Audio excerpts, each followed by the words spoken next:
Olá, bom dia, boa tarde, boa noite, TV JC no ar, com mais um programa, trazendo aqui uma excelente entrevistada. Ela é formada em Direito, formada em Psicologia, tem mestrado, tem doutorado, é de Santarém, Arlene Dias, professora da UFOPA, né? Recentemente eu trouxe aqui para falar de um livro e eu percebi que tinha uma mulher presente entre os vários autores desse livro aqui, Teoria do Crime, Prática, Teoria e Prática. Arlene Dias, muito obrigado pela tua participação. É um prazer estar aqui com você, Jânio. Como é que você se sentiu? Um livro, né?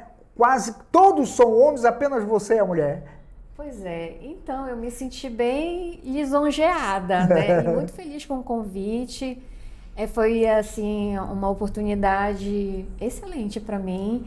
E esse convite ele veio a partir do momento em que a minha vertente de pesquisa, né, voltada também, entre outros pontos, para a questão da violência, fazendo um paralelo com a adolescência.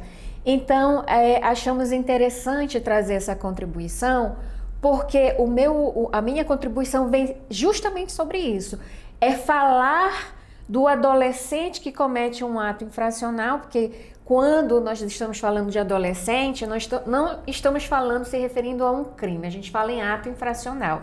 Mas então, o livro fala da criminalidade em si. E aí a ideia era trazer qual é uma possível causa que pode levar aquela pessoa, aquele adolescente, rumo à criminalidade e assim, realmente se tornar um criminoso na fase adulta, né? Então, essa é a proposta. Então, eu fiz um link, né, um paralelo, fazendo o estudo de uma possível razão para o enveredamento desse adolescente no cometimento de ato infracional e uma ausência ou deficiência nas funções parentais. E o que são funções parentais? Pois é, funções parentais, ela está ligada à função materna e à função paterna. O que é uma função materna? É uma estrutura que ela vai ser responsável pelo acolhimento, ela vai ser responsável pela proteção e pelo atendimento das necessidades básicas de todo ser humano lá naquele início. Então, e muito responsável pela formação, pela constituição do eu, né, da nossa personalidade. E aí, qual é a função paterna? A função paterna, ela está diretamente ligada à lei. É a função paterna que vai estabelecer limites, regras para nós e, portanto, ela vai favorecer para nós a formação da segurança, da possibilidade de você lidar com frustrações na sua vida.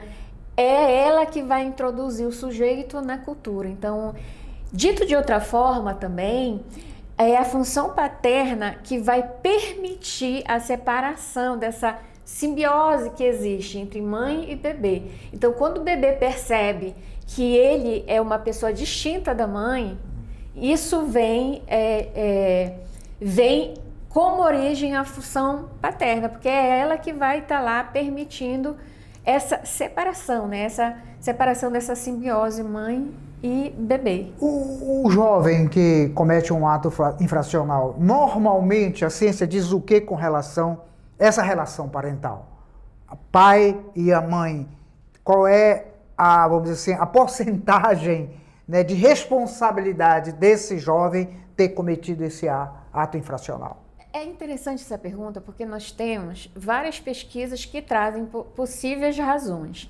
E qual é, na realidade, esse paralelo? Então, veja só, quando nós nascemos numa família, né, então espera-se que nessa família você receba proteção, você receber esse acolhimento, você tenha suas necessidades supridas, então que você cresça saudável dentro de um ambiente. Porém, nem todas as famílias conseguem realmente caminhar nesse contexto. Então, nem todos os adolescentes estão nessa família saudável que a gente fala. Ideal, né? Ideal. Por quê? Porque eles não têm realmente nem como se manter.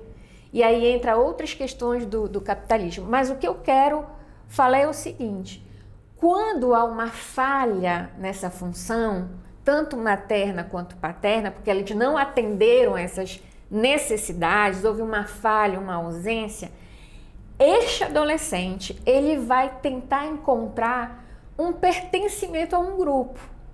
E aí sim ele pode caminhar rumo ao ato infracional. Ele vai nesse sentido porque ele quer encontrar um pertencimento, ainda que seja desta forma. Então, quando ele transgride, quando ele comete um ato infracional, ele quer também externar um poder dentro daquele grupo, porque ele vai ascender dentro daquele grupo.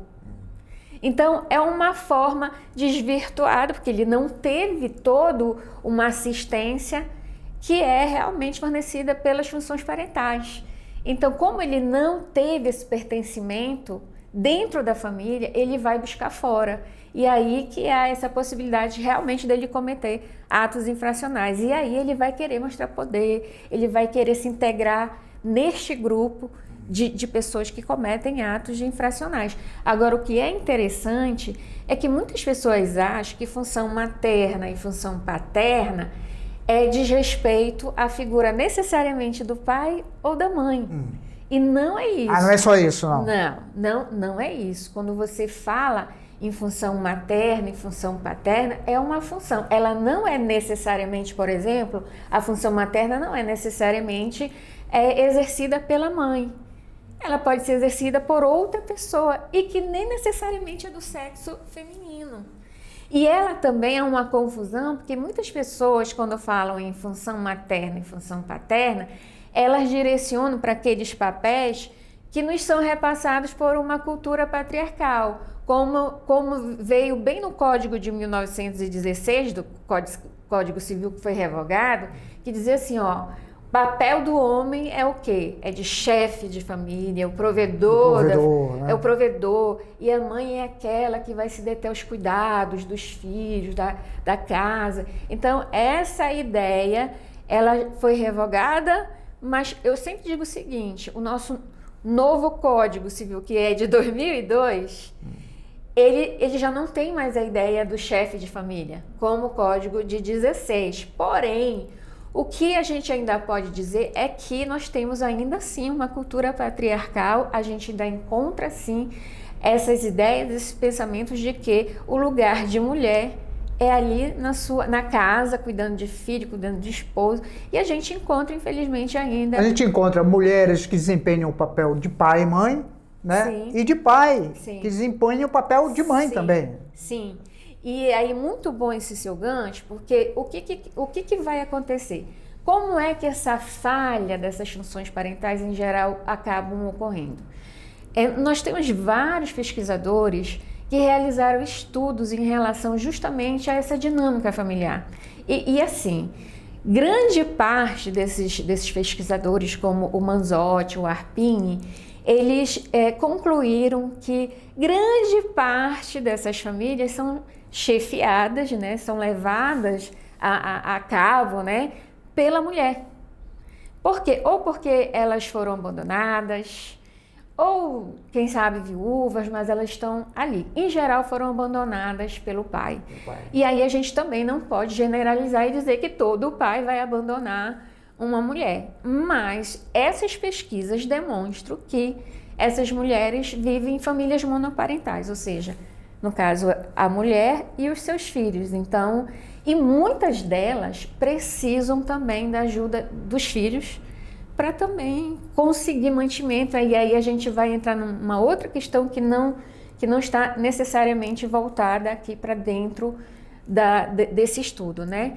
Mas que tem uma interligação, que é quando a mulher precisa de ajuda, ela não ganha o suficiente para manter, e aí ela vai pegar aquele filho mais velho, vai colocar ali também para vender produtos, para ajudar. E aí, realmente, ele precisa amadurecer precocemente, ele já vai ter realmente visões que não são aquelas visões da casa, ele já vai ter contato de uma forma mais incisiva com o mundo externo. Então, aí também há que se levar em consideração esse fator, né?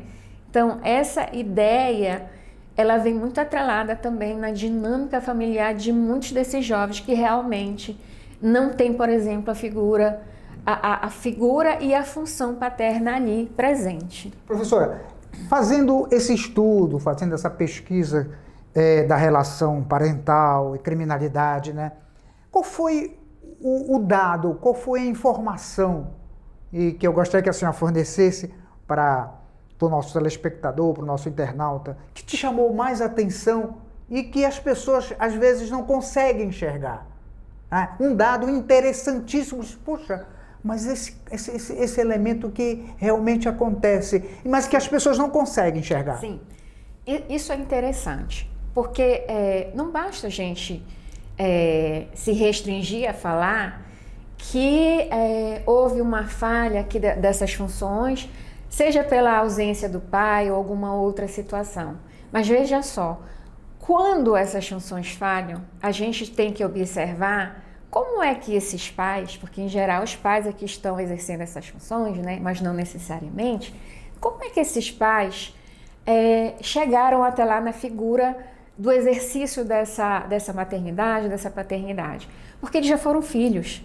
E aí o dado que a gente tem que observar é que muitas das vezes eles estão apenas no que a gente chama de transmissão intergeracional. Então, quer dizer, já vem um ciclo. Então, eles vão, na realidade, eles vão praticar o que eles aprenderam com seus próprios pais. E aí, o que é importante a gente saber também, que a partir daí ele tem duas opções. É essa pessoa que aprendeu dessa forma, né, que teve essa falha. Então, ou ele opta por mudar essa história e dizer, olha, com meu filho, com a minha filha, eu vou fazer diferente. Ou ele vai realmente replicar o que ele aprendeu. Então, muitas das vezes as pessoas não conseguem realmente observar o contexto como um todo, né? Porque esses pais já foram filhos. E como é que era o comportamento dos pais deles enquanto filhos? Porque, veja só, nós somos filhos e em uma determinada fase da nossa vida nós continuamos filhos, mas nos tornamos pais. Então, há uma transmissão intergeracional desses comportamentos. O que eu, como pai, estou replicando no meu filho, está no piloto automático e que isso está causando problema para o meu filho e que eu tenho que ter uma consciência de que eu preciso parar aí. Por exemplo, temos vários exemplos, mas vejam só. Se você nasce e é criado num ambiente onde, por exemplo, é comum, muito frequente a família beber todos os dias, você vai acabar introjetando para si aquela realidade. E isso não quer dizer que necessariamente você também irá beber todos os dias ou seguirá esse padrão, né? Mas veja só, é muito possível que se você só conheceu essa realidade e chegou à tua adolescência nessa realidade, é muito possível que você vá replicar isso. Então, na realidade, você vai naturalizar esse comportamento. E aí, para você, como já é natural, você pode replicar essa ideia da bebida, e uma bebida muito cedo, dada muito cedo, para esse seu filho. Mas essa pessoa, ela pode escolher diferente, porque já tive a oportunidade de me deparar com alguns casos em que o jovem chegou à idade, né, da juventude, realmente dentro desse padrão. Mas ele, curiosamente, ele não bebia. Veja como não é determinante. Mas se ele bebesse, a gente pensa, será que ele replicaria? Provavelmente. Certo. Provavelmente. Então, todo esse contexto que a gente precisa avaliar. como foi a vida dessa pessoa, como foi a vida dos pais dessa pessoa, porque os pais estão diretamente relacionados à vida desse filho agora, né? Então, é muito interessante porque as pessoas não pensam, né, no que a gente chama dessa transmissão intergeracional, né, de comportamentos. Eu fico pensando assim, você é advogada, lida com as leis, lida com os códigos, né? E é psicóloga.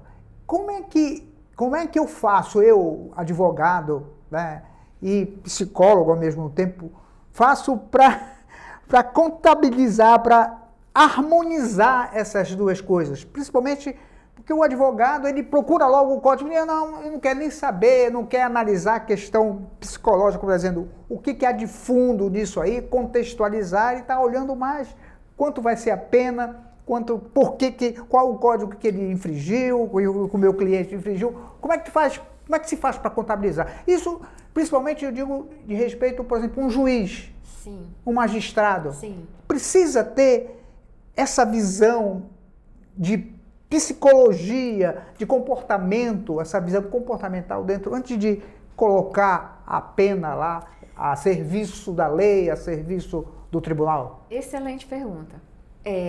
Quando a gente fala em lei, a ideia, né, assim, na prática dos operadores do direito é tratar de uma forma o quê? Objetiva.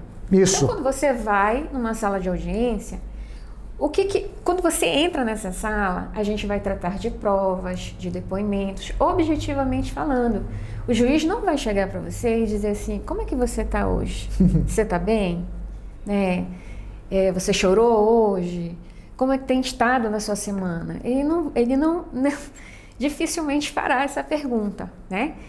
E aí, nos últimos anos, a gente vem fazendo realmente um trabalho, e quando eu falo a gente, são todas as pessoas que estão envolvidas nesse contexto, profissionais envolvidos nesse contexto. Cada vez mais a gente observa uma tentativa de humanização, falando mais de uma forma subjetiva, nesses ambientes que são formais, né? O ambiente do fórum é um ambiente formal. E de que forma a gente vem tratando para tentar tornar esse ambiente realmente mais humano, mais formal. E aí eu vou te trazer a figura do psicólogo jurídico, por exemplo. Porque o psicólogo, ele vai estar lá naquele contexto jurídico, mas qual é a contribuição dele?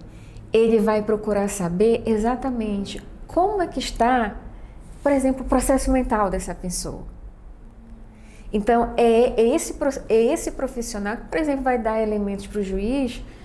Depois de uma avaliação, uma perícia psicológica, ele vai dar essa noção para o juiz, né? De como está aquela criança dentro da dinâmica familiar, como é que está o próprio pai ou a mãe, né, naquele contexto, porque muitas das vezes esses pais estão num contexto que se está discutindo a possibilidade de causar algum risco para aquela criança. Mas veja só, onde eu quero chegar? Hoje eu vejo muitos magistrados, procurando, né, fazer uma aproximação melhor com a questão da psicologia e também com a psicanálise, né? Por quê? Porque a psicanálise, ela se volta para o inconsciente, para os conflitos internos, daquela pessoa, né? Então, um juiz, por exemplo, que consegue imaginar que aquele núcleo familiar, ele não está se desenvolvendo de uma forma saudável, ele pode pensar como intervir, como tomar medidas que possa melhorar, porque ele tem realmente a sensibilidade de observar que aquela dinâmica familiar não está realmente promovendo, né, a proteção, a saúde daquela criança. Então, à medida em que ele busca esse conhecimento, ele tem muito mais possibilidade de fazer uma interlocução também com o direito e ver como é que eu posso intervir para mudar também essa questão aqui. Porque não é só dizer que a criança vai morar com o pai ou com a mãe, mas eu desejo que essa família siga de uma forma saudável. Então, de que forma eu posso fazer isso? Então, é essa a ideia, né, de que os operadores do direito cada vez mais se aproximem da psicologia, da psicanálise, para entender esses comportamentos antes de aplicar a lei. E isso faz toda a diferença. Professora, você é santarena. Eu sou santarena. Estudou aqui? Estudei aqui. Como é que é a tua trajetória acadêmica? Como é que é? Bom, eu estudei aqui em Santarém, terminei o que a gente chama hoje de ensino médio, terminei no Dom Amando. E aí eu não tinha uma outra opção a não ser... Teus pais também são santarenos? Sim. Sim. E aí eu não tinha outra opção a não ser advogada. Eu queria ser. Queria ser? Sempre. E então eu fui para Belém, passei no então vestibular, né? Da UFPA? Na UFPA. Então adentrei no direito na UFPA. E aí, já quando eu terminei, eu fiz uma especialização dentro da área do direito e passei a advogar. Eu sou uma advogada nata, né? Mas logo em seguida, eu sempre tive uma paixão pela psicologia, né? Mas eu digo que o meu amor sempre foi o direito e aquela paixãozinha estava ali, recalcada. E aí eu decidi, né, fazer psicologia. Passei na UFPA, cursei a psicologia e aí veio o meu... Paralelamente ao exercício da advocacia. Isso. E aí, quando eu terminei essa faculdade, eu adentrei no mestrado. E logo em seguida, eu também passei no concurso para o doutorado em psicologia na UFPA. Teu mestrado foi em quê? Em psicologia. Psicologia. Mas o que? Qual é o tema? Qual foi? Na realidade, eu sempre, né, durante a minha trajetória acadêmica, eu sempre trabalho bastante com a questão de violência contra crianças e adolescentes ou praticadas, né, por adolescentes, né? Então, a minha vertente de pesquisa sempre gira em torno da criança e adolescente. Então, a minha pesquisa no mestrado foi sobre, também envolvendo a criança e o adolescente, mas dentro do contexto da alienação parental. Então, começa daí, né? Então, e dentro dessa trajetória, eu atuava muito, né, lá em Belém, dentro da Comissão da Criança e do Adolescente da OAB. Então, sempre girou em torno dessas questões, né? Então, eu estava sempre muito próxima dessa questão de violência, né? Das mais variadas formas, porque nós temos várias formas de violência, né? Violência psíquica, psicológica, né? Econômica, a sexual, a física. Então, nós temos vários tipos de violências. Então, esse é minha área de estudo, né? No doutorado também foi eu mesmo? Foi. Na realidade, eu aprofundei o estudo que eu vinha fazendo no mestrado, porque no final das contas eu fui trabalhar falsa memória de abuso sexual na alienação parental. Interessante esse tema. Sim. Então, sempre em torno da criança e do adolescente. Essa é a minha trajetória, né? Eu, inclusive, aqui em Santarém, acompanhando um caso de violência sexual, me surpreendi uma vez. Era até um professor que estava envolvido, acusado de ter violentado algumas crianças aqui, alguma coisa assim. E na decisão do juiz, ele levantou essa tese da fantasia, da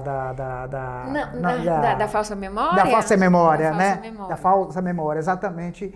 Eu nunca tinha ouvido falar, né? E o acusado, o réu, acabou sendo absorvido pelo juiz. Aí falsa memória acabou falando exatamente isso. Sim, e é importante falar porque o Brasil ainda está engatinhando, né, no estudo. Já temos bastante estudos, mas ainda estamos engatinhando na falsa memória. É um estudo bem interessante.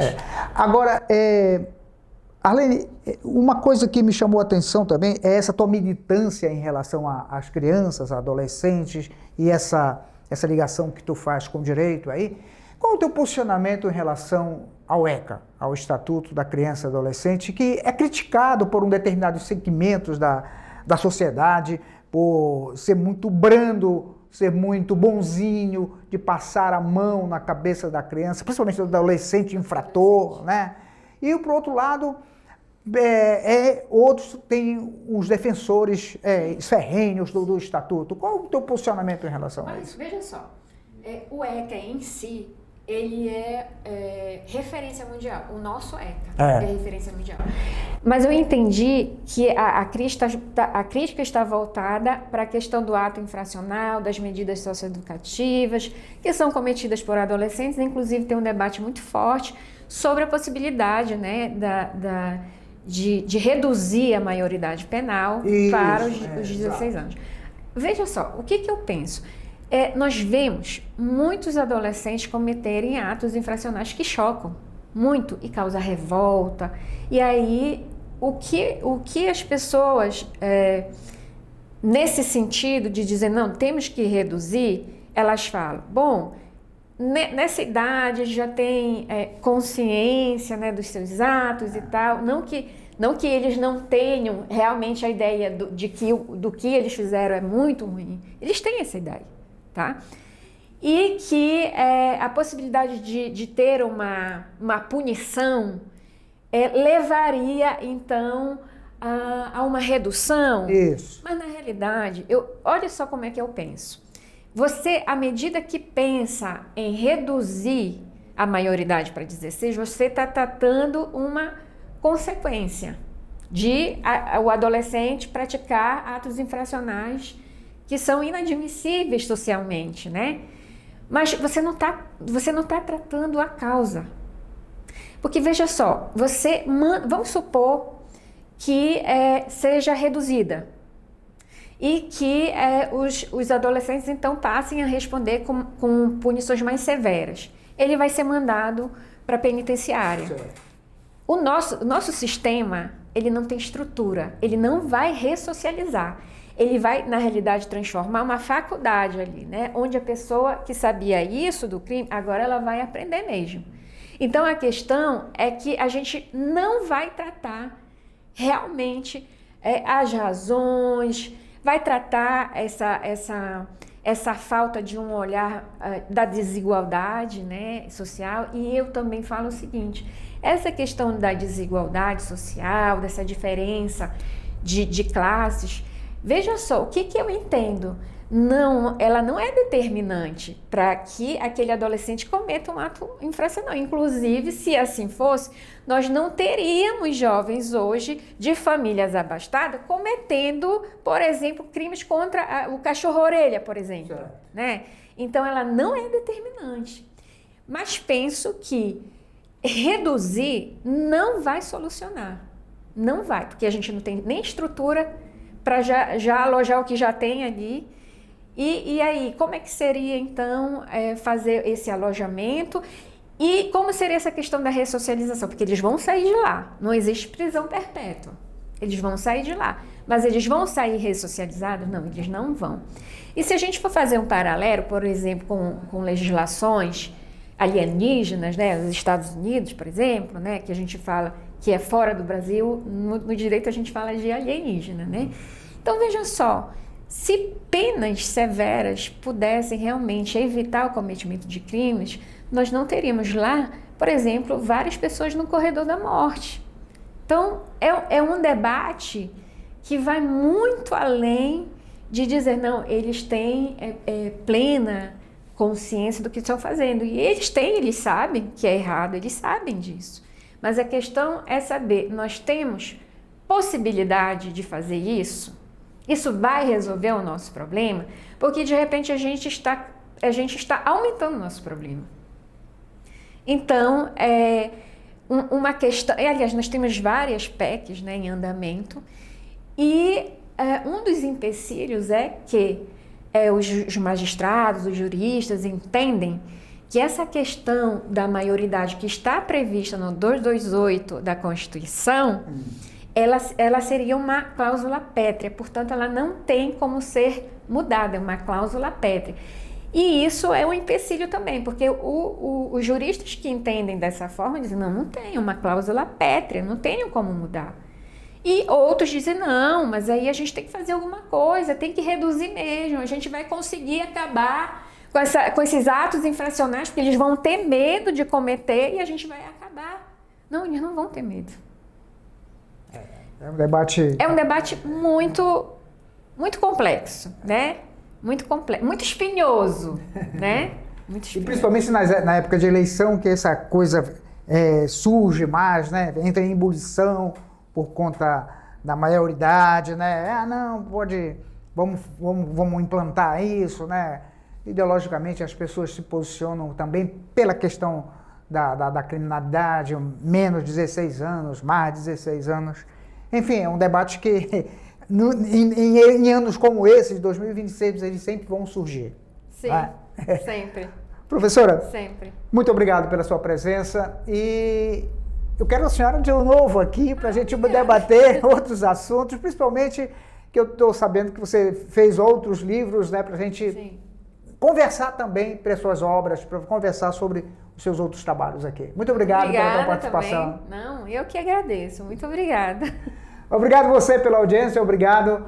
E não esqueça, todas as semanas nós estamos aqui trazendo um entrevistado, trazendo uma entrevistada, para a gente debater, para a gente conversar sobre sempre uma brilhante ideia desse entrevistado, que essa entrevistada trazem aqui para a gente, tá? Nos aguardem sempre aqui na TV JC.